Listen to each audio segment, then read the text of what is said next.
pour nos tout derniers kilomètres, direction le nord de l'Angleterre, pour un grand plongeon dans l'histoire. Bonjour Laura Calmus. Les Anglais adorent les randonnées et celle que vous nous proposez aujourd'hui nous transporte pas loin de 2000 ans en arrière. Oui, absolument, Laurent. Pendant près de 117 km exactement, il est possible de longer le mur d'Adrien, un mur qui a été construit par les Romains en l'an 122.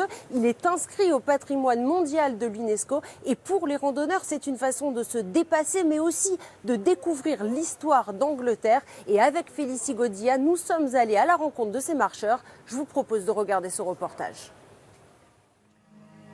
C'est une terre de vallées et de pâturages. Une palette infinie de verts. Au nord de l'Angleterre, à quelques kilomètres de l'Écosse, des étendues sauvages, jalonnées de ce muret de pierre, de 117 kilomètres, vieux de 2000 ans. Le longer pendant quelques heures pour un voyage familial dans le passé. Et les plus téméraires, comme ces randonneurs, ont décidé d'aller d'un bout à l'autre, un défi qu'ils espèrent relever en 7 jours. On a commencé ici à Carlisle. On a longé le début du mur d'Adrien. On marche à peu près 25 km par jour.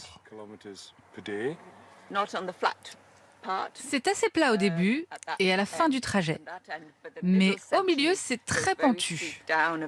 Heureusement que nous avons nos bâtons. Othman est venu spécialement d'Arabie Saoudite pour parcourir ce même chemin. Équipé, entraîné, pour lui c'est une façon de s'imprégner de l'histoire d'Angleterre et de l'Empire romain. Quand je marche le long de ce mur, je ressens l'histoire. J'ai l'impression de voir des soldats romains transporter des pierres très lourdes. En l'an 122, l'empereur Adrien décide de faire ériger ce mur de 4 mètres de haut pour protéger l'Empire romain, ici en rouge, de l'invasion barbare venant du nord.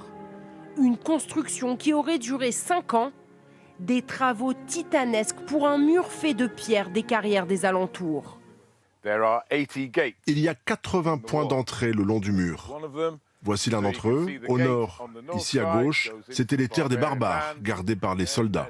Au sud, à droite donc, l'Empire romain.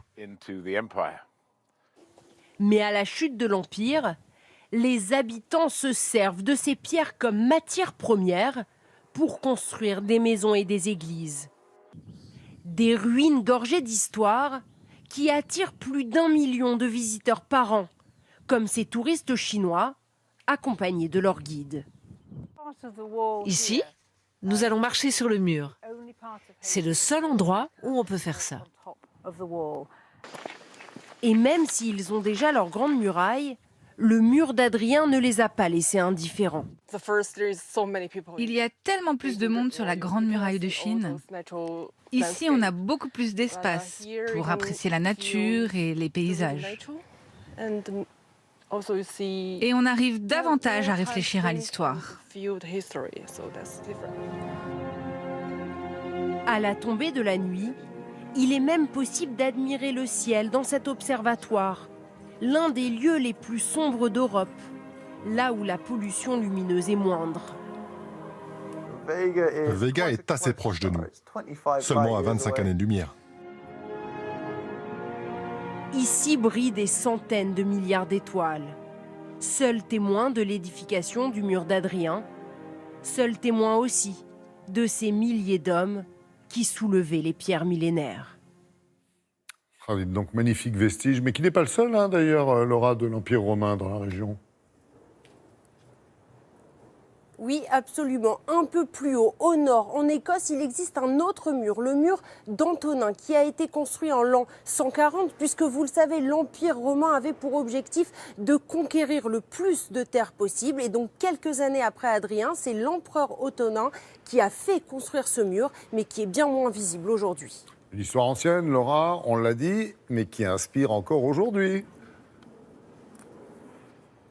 Oui, absolument. George Martin, qui a écrit les livres de Game of Thrones, s'est inspiré de faits réels, historiques, et l'idée d'une histoire autour d'un mur a germé dans sa tête lors de sa visite au mur d'Adrien. Merci beaucoup Laura et on reste en contact bien sûr. À très bientôt.